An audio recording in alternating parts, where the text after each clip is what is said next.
Today, we're going to be talking about letting go of stuff.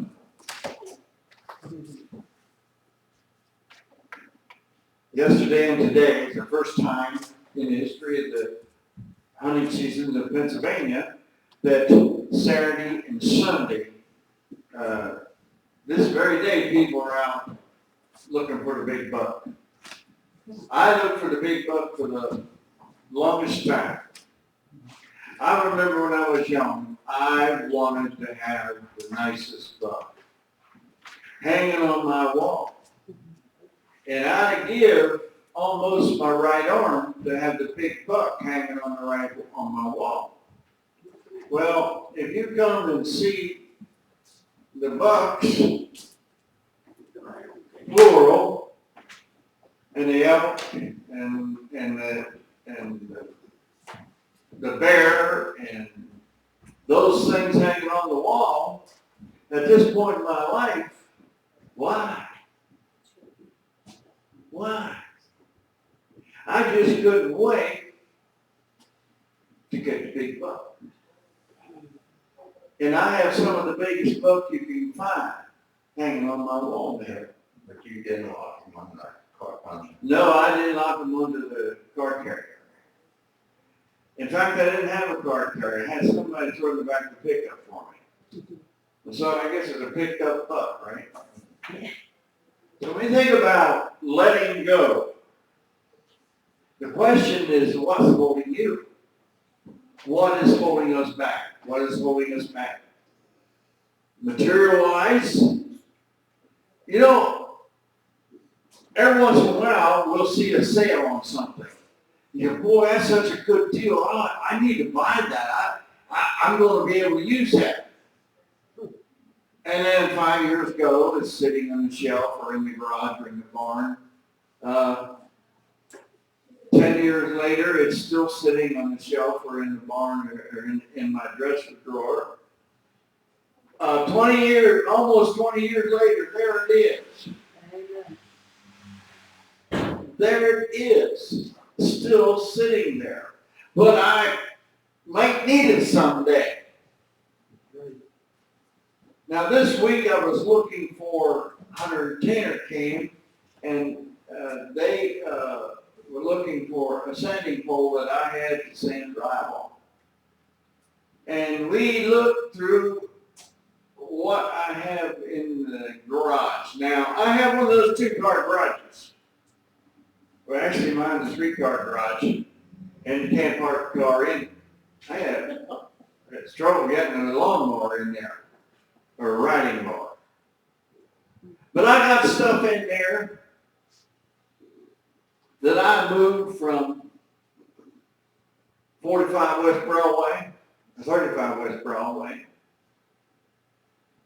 to down where the shed was where we were going to build a building in Redline. We were going to build a church, and then we sold that property and bought this property, which I think was a wise decision. And so we moved that stuff over to where I'm at now, and we put it in the barn. And there it sits, but I might need it someday.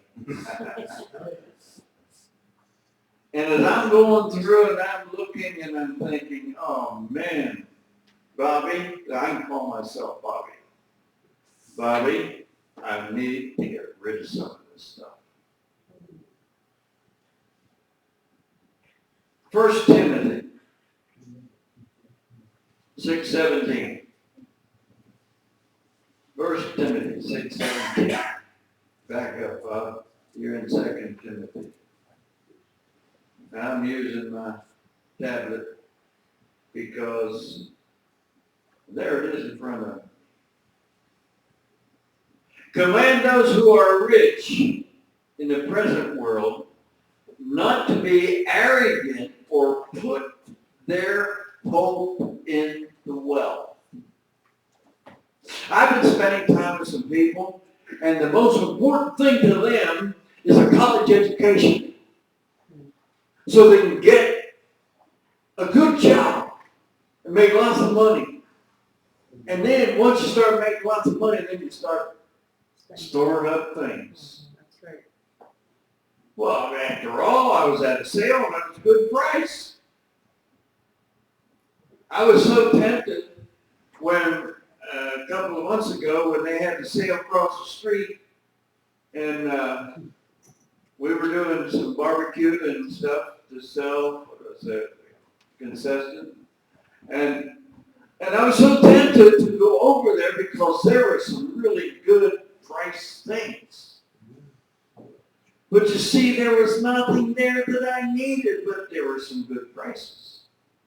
So if I'd have bought something there, I'd have brought it to the barn. Because you can't put it in the garage, there's no room in the garage anymore.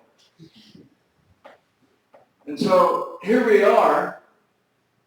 We're living in a country where most people have a two-car garage, some are three, but most have a two-car garage and they can't get a car in. Some people have the one-car garage and they can't get their car in a one-car garage because it's stuff. And some of it we need. Some stuff we need. But as Hunter and Tanner and I were trying to find a sanding floor for drywall, as they were trying to find that,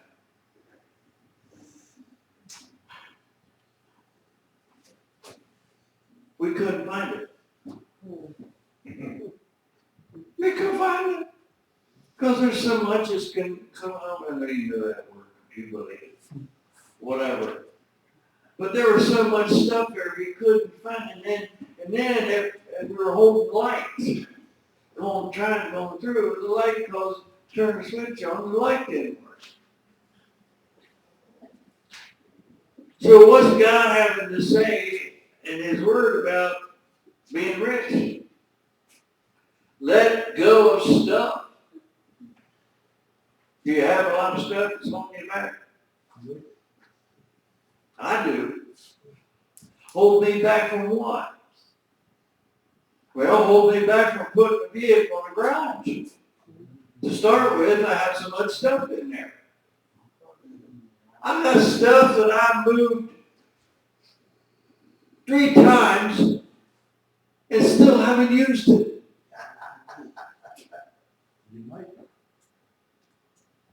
Well, in the big pen, it has a second loft. And up in the loft, I have pump jacks. For those of you who've never been in construction, you don't know what a pump jack is. But they are a metal apparatus that you put on to a 4x4 or 2 2x4s put together. And they got a bracket that attaches to the roof.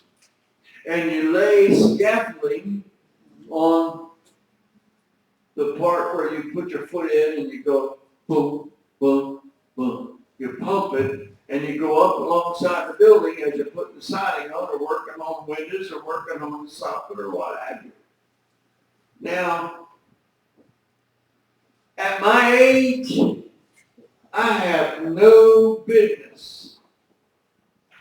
I have one of them chimney sweep brushes, and I usually often did that myself, but not anymore. I'm smart enough to know that there's no way that I'm going to get up on that roof and drop that down and sweep the chimney. I'm going to let somebody else do it. Those pump jacks, I can't even give them away. Well, yes, I can. I can go down here to the soffit yard and give them away for weight and maybe get a few pennies for them. Because the new guys are using their fully aluminum 4x4s with aluminum jacks. They're really nice.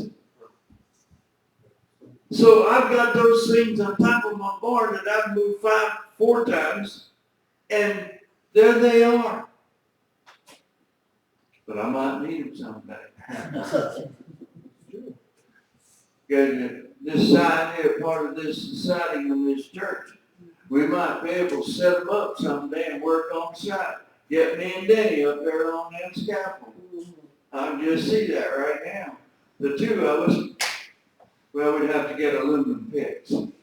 Now I'm talking about some things that you're not sure of, or you don't know. But however, we get back to the stuff that holds us down spiritually. You're not gonna get me up there.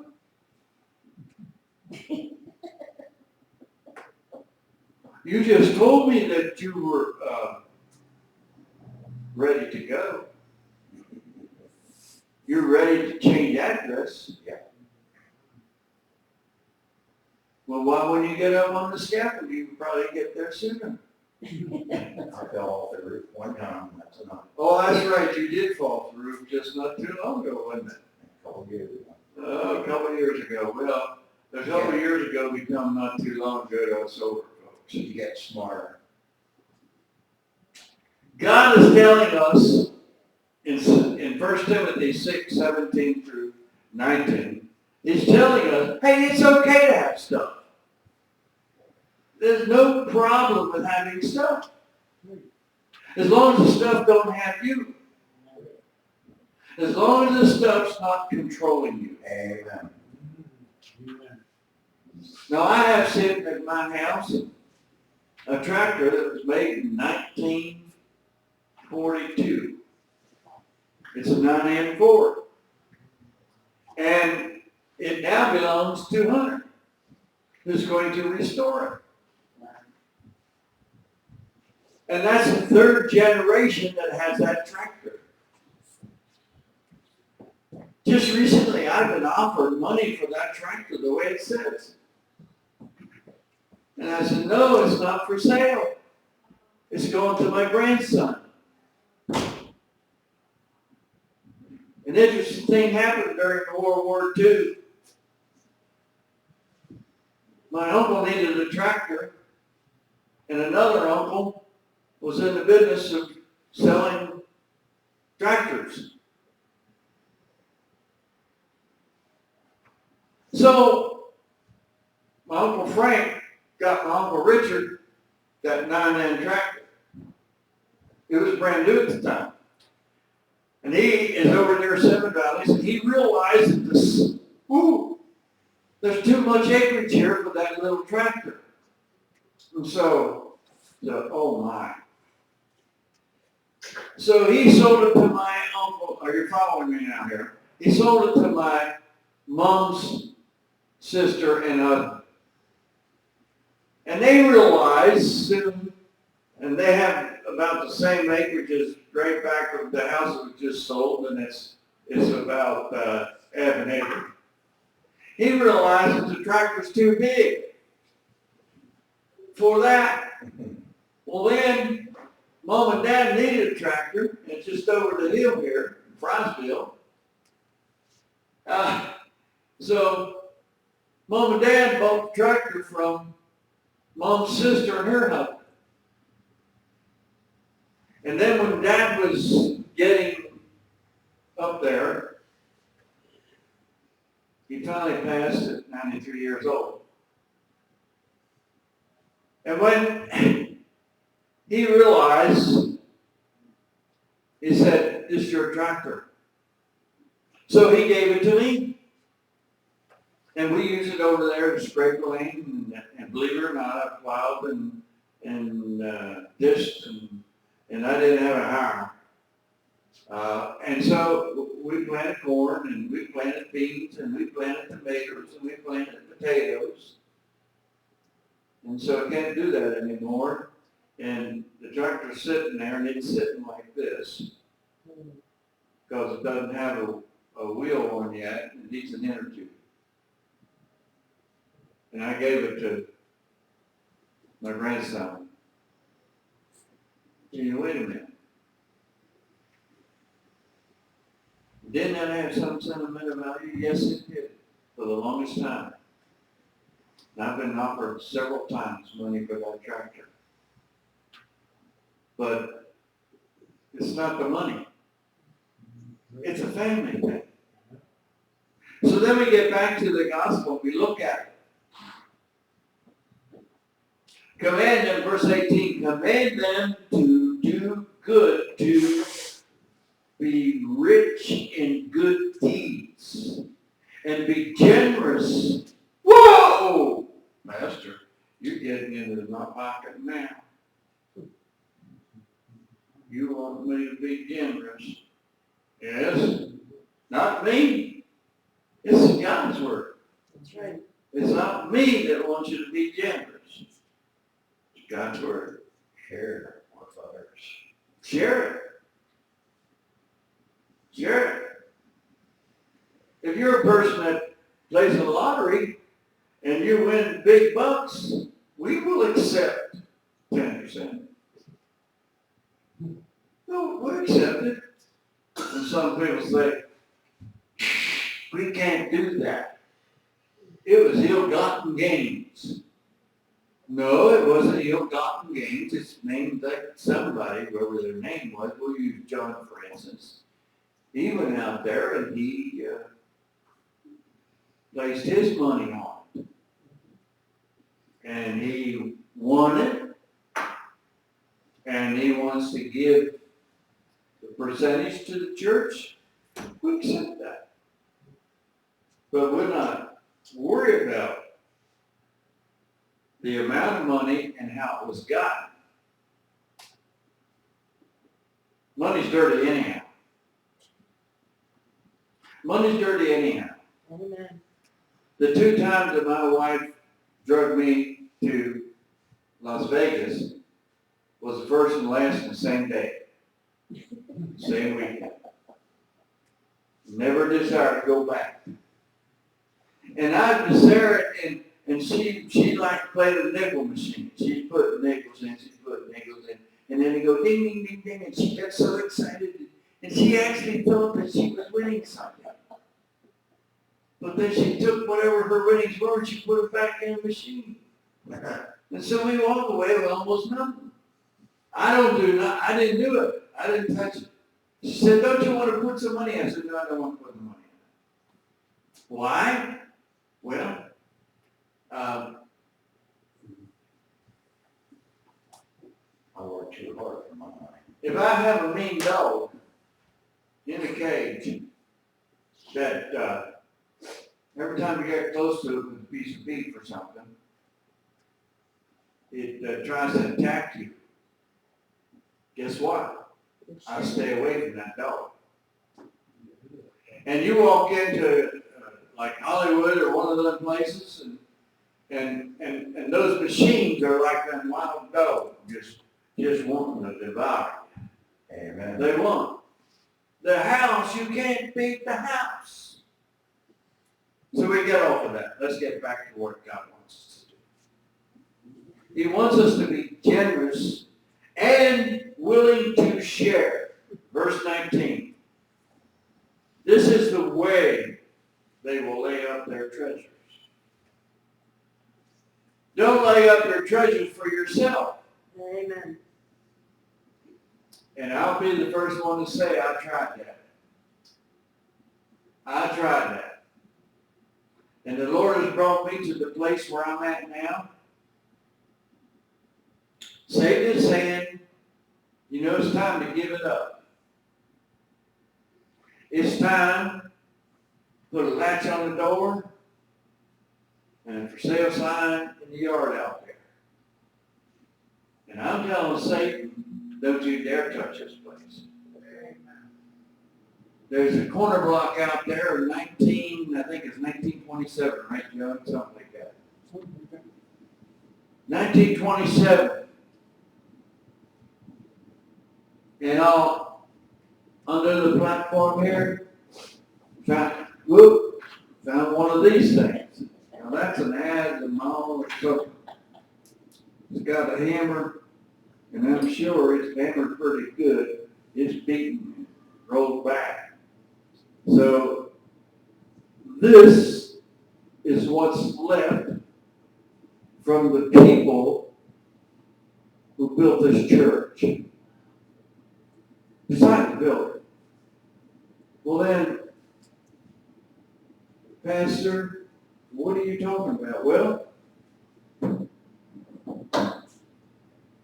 Right before we bought this, it was so close to the insurance company and insurance.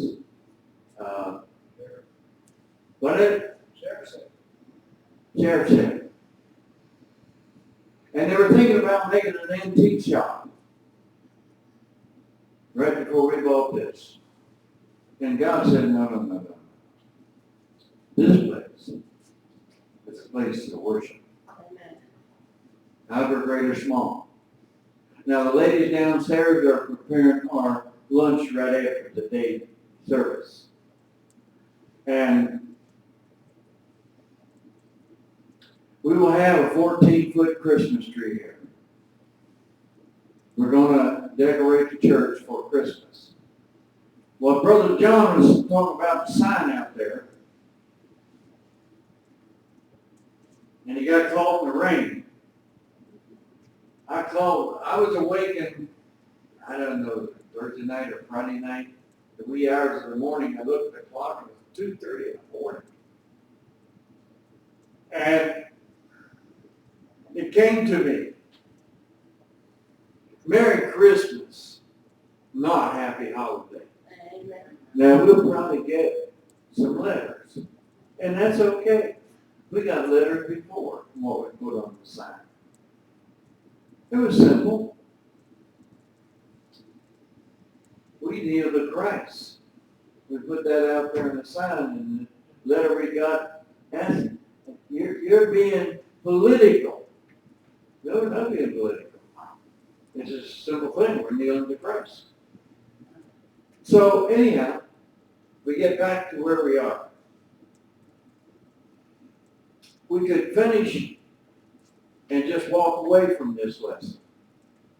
But we have to go to Luke 12:15. Luke 12:15.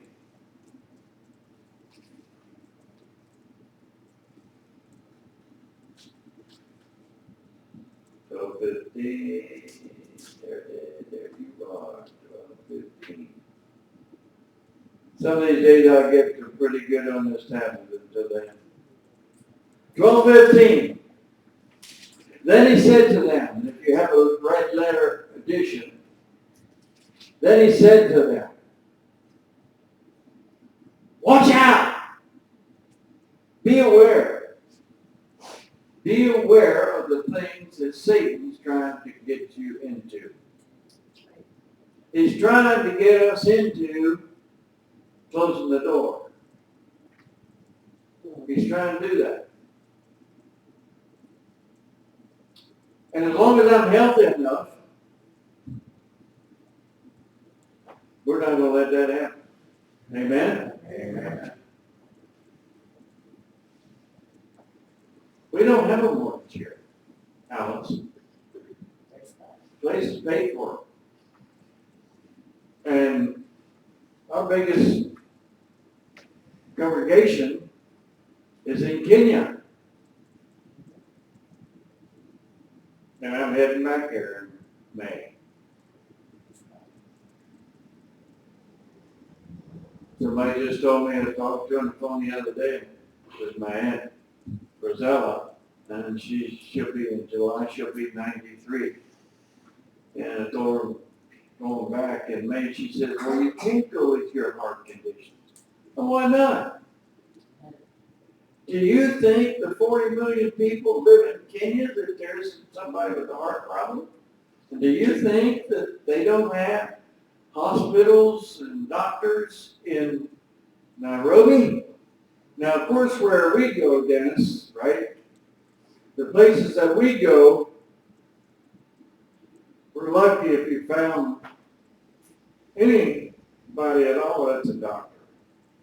But God will provide. Amen. And so what if I drop dead in Africa?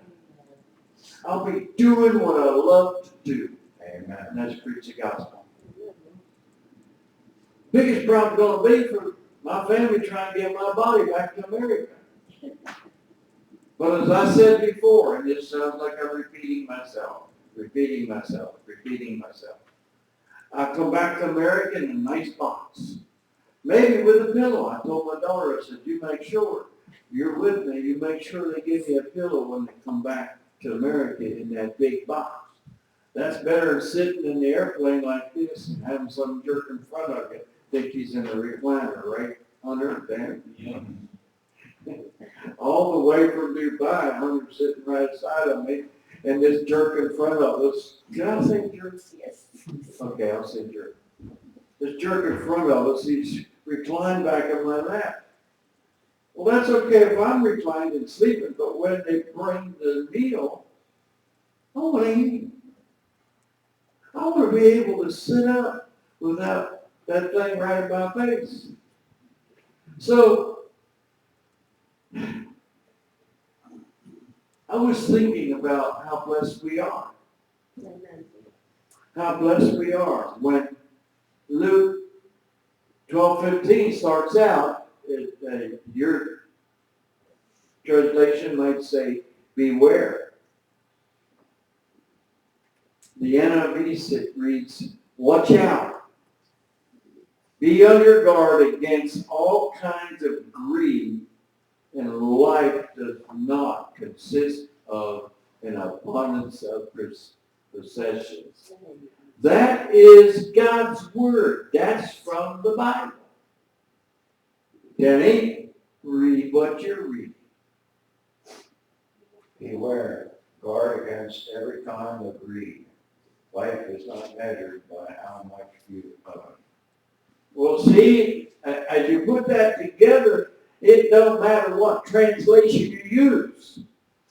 It does not matter what translation you use. When you're in a box, you're not going to have a trailer home behind it when you go. Oh, that's right. I'll be on 747. They won't have a... Wow. What a ride that would be. But then I'd be looking at it from some other place.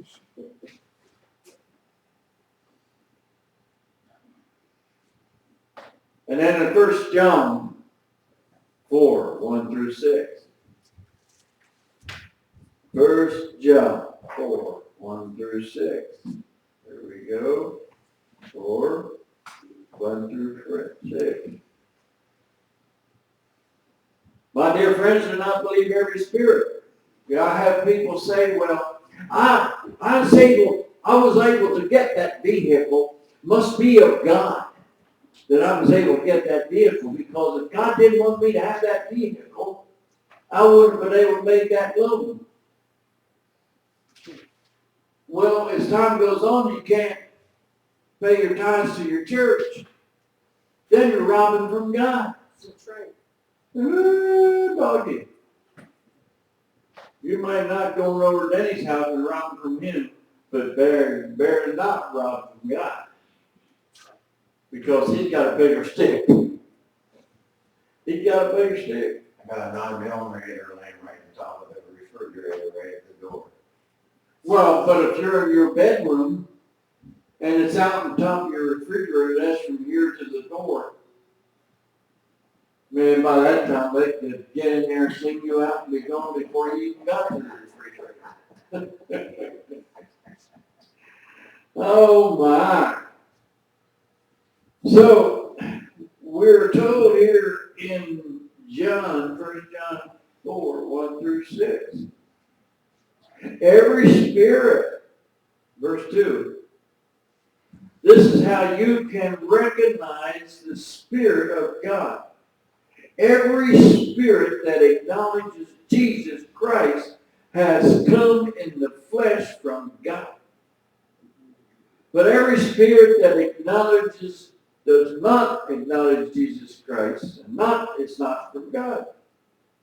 That does not acknowledge, and I had this conversation just last evening. I had this conversation with a person. They were going on and on and on about college degrees and being able to get things set here on earth and having this and having that. And my thought is, well, what if all that disappeared today? Where would you be? What is your faith in? if all that would disappear today. That's right. We have to be aware of the evil spirits that are trying to shut us down. Beware of the evil spirits that are trying to keep us from serving God. So what is it that's trying to keep us from serving God? Somebody shout it out.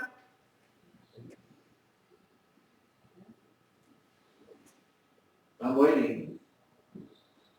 The cares of the world. Cares of the world, okay?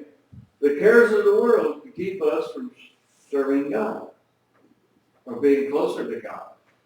Somebody else. Don't everybody holler at once. It'll hurt my ears.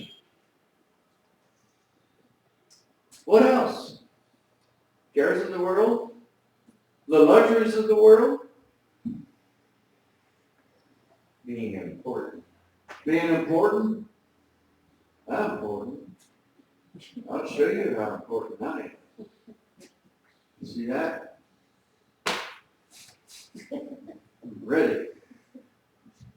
Ready to hold my pants up. Being important, okay.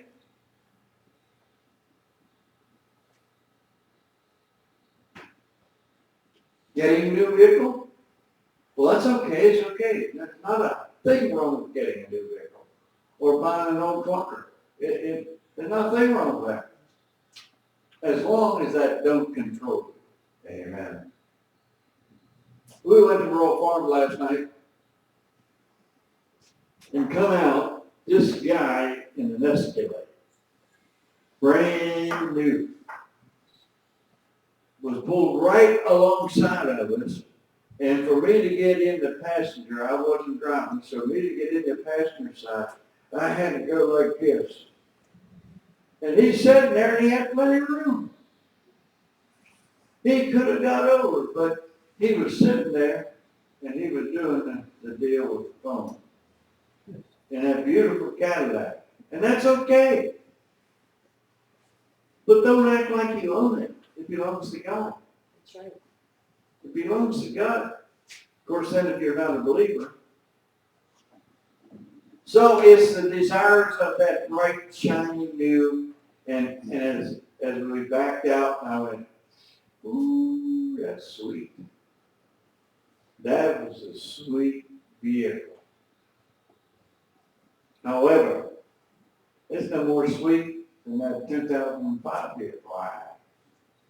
Because guess what? That won't go anywhere that Escalade will go. Well, it may not be quite as comfortable, and the tear in the seat may not be an Escalade. Of course, you could always take a knife and fix that. Sometimes things happen. And then God's trying to show us a way. And then somebody jump over to Acts 7:47. Acts 7:47.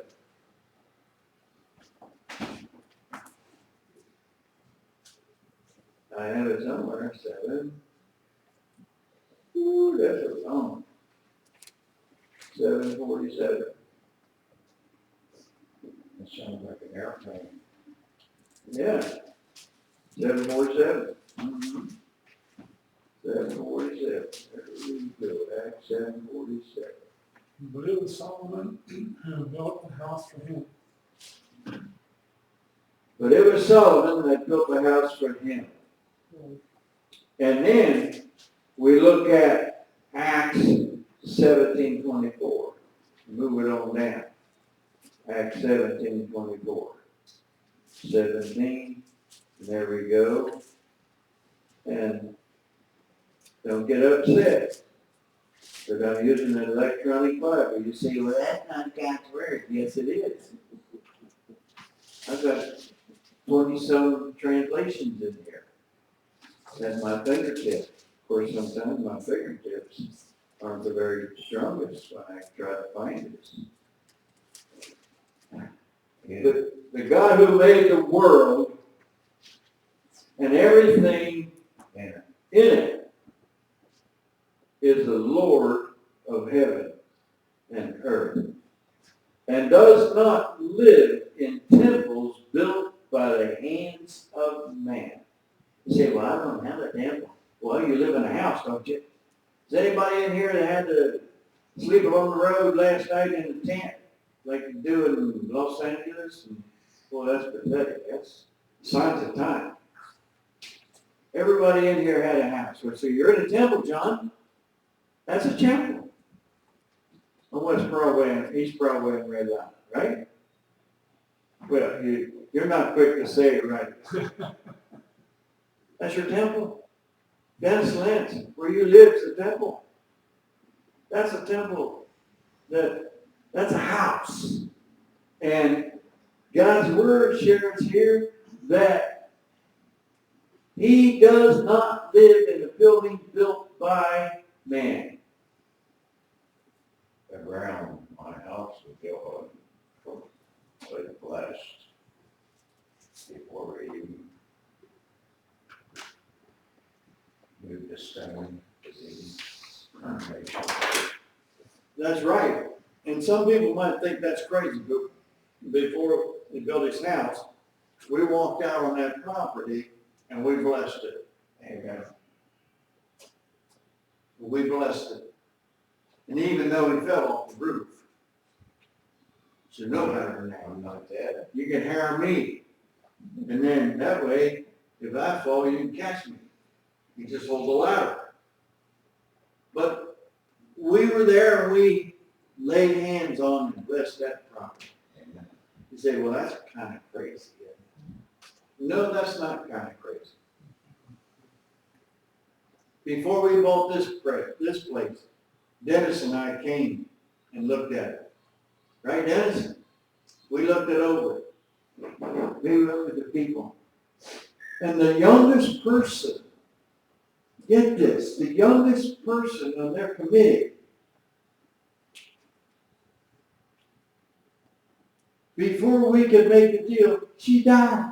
And all the old folks were sitting around there, all of us old folks, they were sitting back there in that back room. And us old folks were they were depending on the lady who was the secretary of this, the group that was in here at that time. And so they wanted us, the deal that we were working, and then she died. She died on us. And then we were able to make us purchase, but we prayed for this property. We prayed for this property. And you know, it just come to me, the property in Red Line that we had set up, we prayed, we didn't walk and bless that property. Do you remember that, Dennis? We did? No, we didn't. We didn't. We didn't walk on that property and bless it because God had a different plan. You know, I was crazy. God had a plan to buy this church. God had a plan.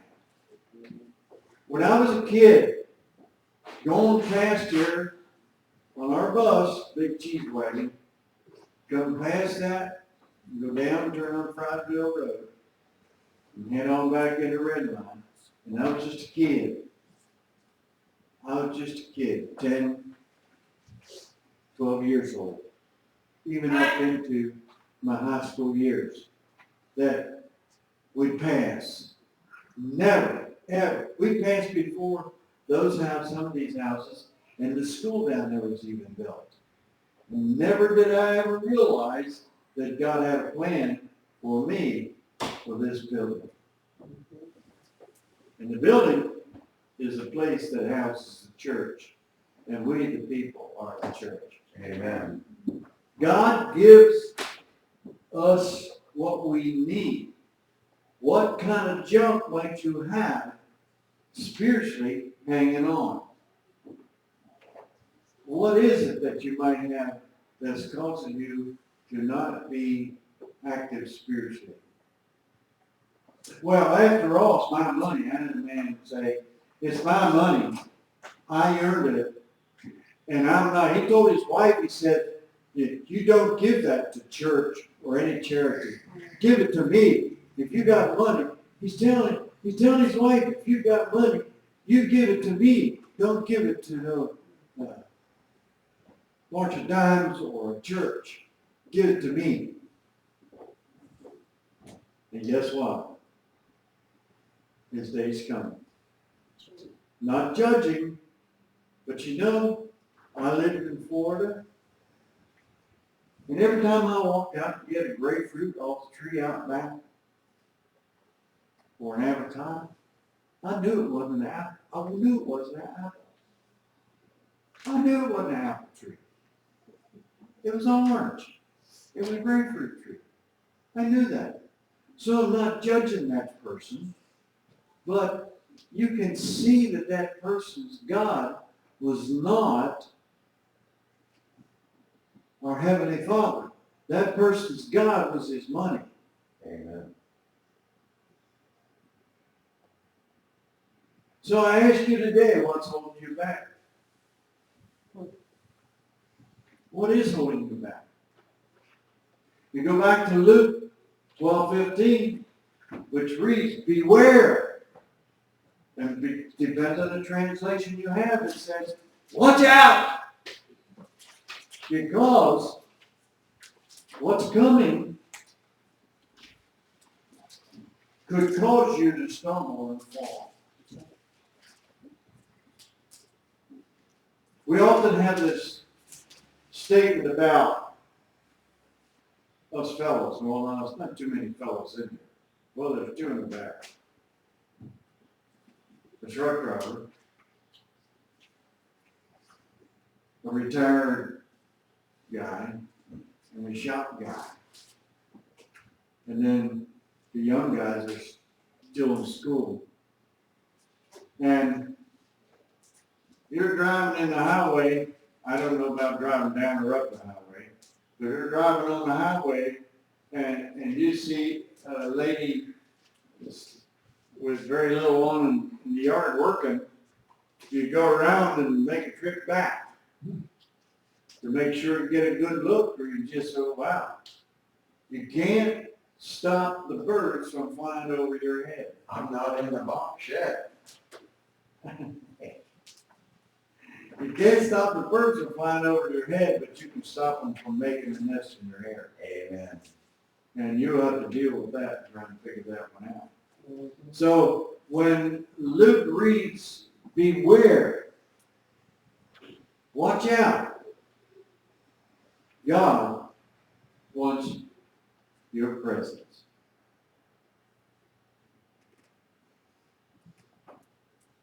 God wants your presence.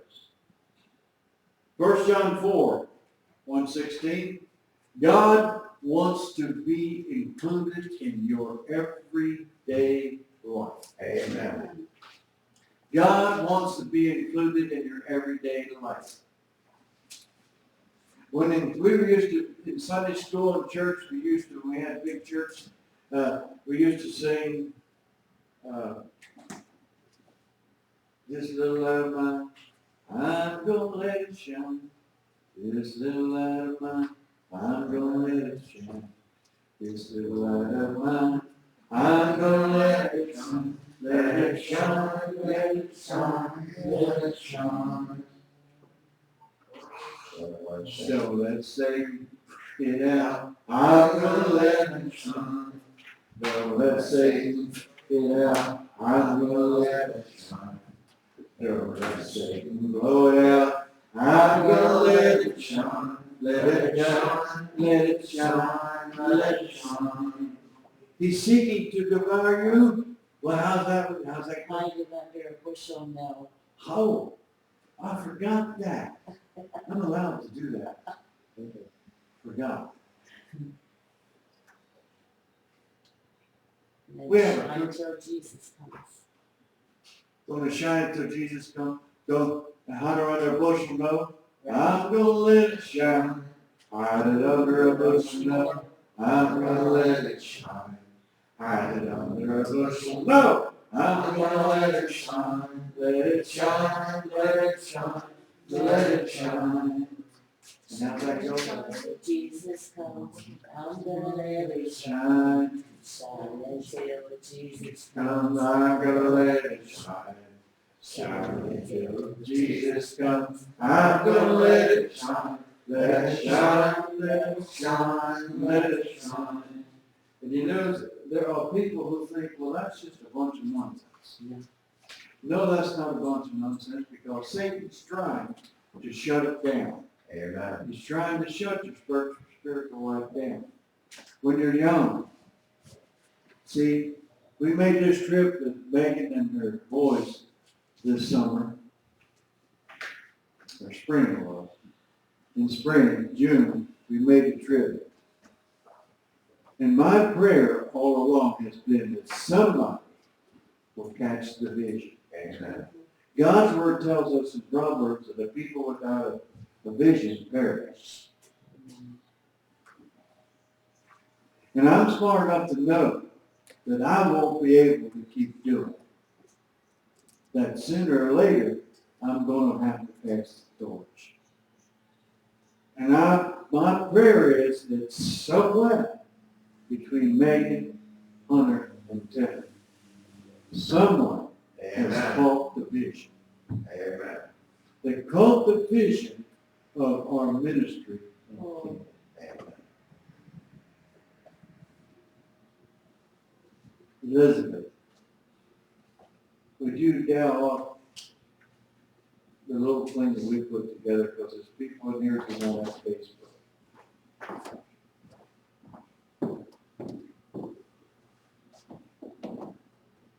It's a little project that we're working on, those of you who don't have Facebook.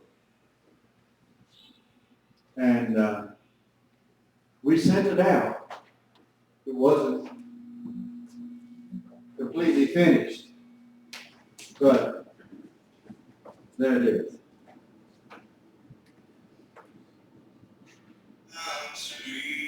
Okay. All right. Wait, put your one. The anchor trying. Okay, here we go, girls and boys.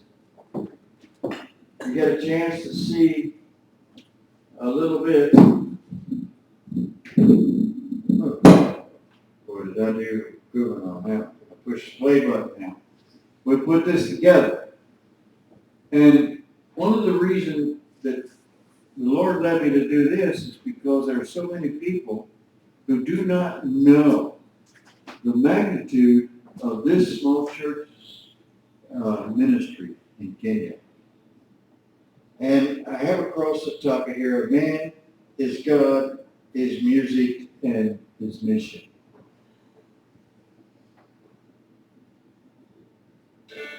How sweet the sound that saved a wretch like me. I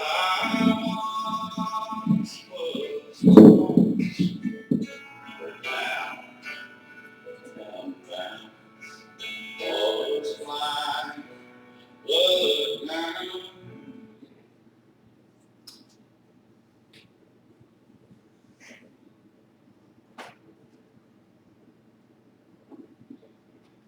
So, that's a project we're working on, and somewhere we have in there we have.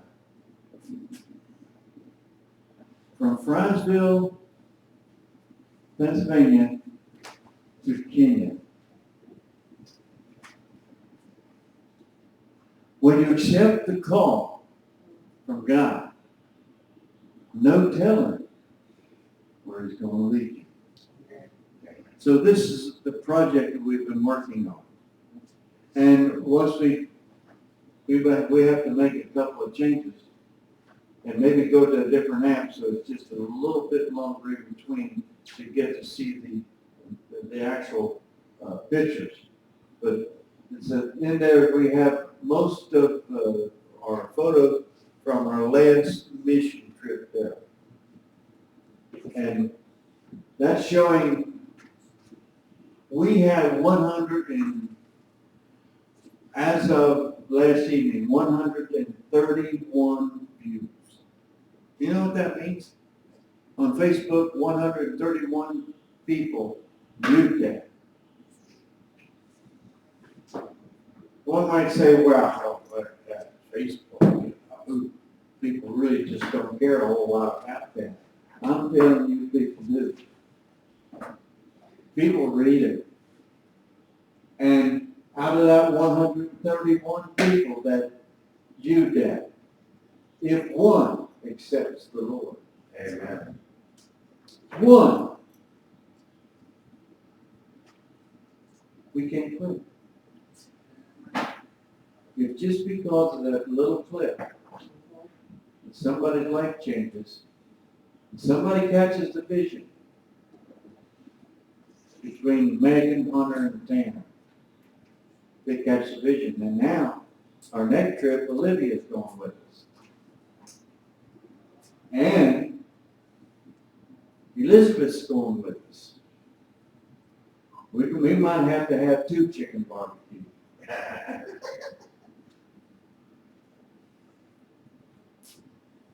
The fundraisers that we do, chicken barbecues, is the best profit. Right, Lee? Want to make sure see, I can't see the glare on the glass. Want to make sure you're not sleeping back there. So we can make the best profit. We make about 61%. And that'll help these young people to go to Kenya.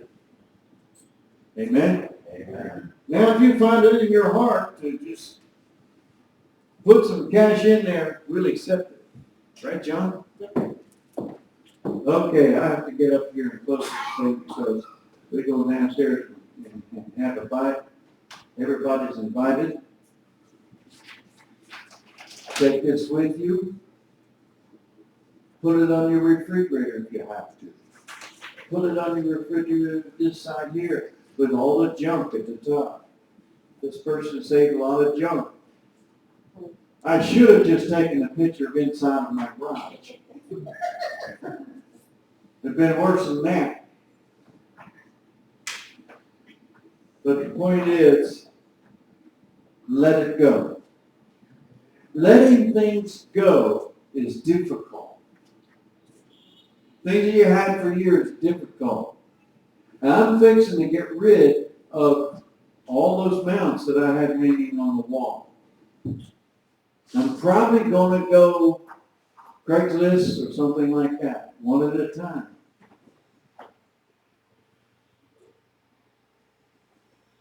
And nobody in my family wants them, nor could they put an elk in their living room. There's no room. They ain't put silly. You can't put an elk in there. Gotta have a ball and silly, so nobody can do that. And so the best thing is, get rid of that stuff that meant so much to me. Those guys in the mountains right now chasing that big buck can't hardly wait to harvest a big 8, 10, 12-point buck with a nice spread to put on their wall. I also have hanging on my wall a 6-point that my grandfather harvested. In the back it reads Nest Taxidermy. Nest Taxidermy is in Seven Valley. It reads in the back, September the 29th, 1929. And it's still not falling apart. It was put on a wood bracket, and then at the top and the bottom, its hooves are like that to hang a hat on, and then the head in the middle. And I have that. When they had the sale with Grandpa Markey's property and stuff, all his stuff that he had in 2 barns in his shed, all his stuff went for the highest bidder. So letting go of stuff is difficult. It's difficult. Rich stand, please.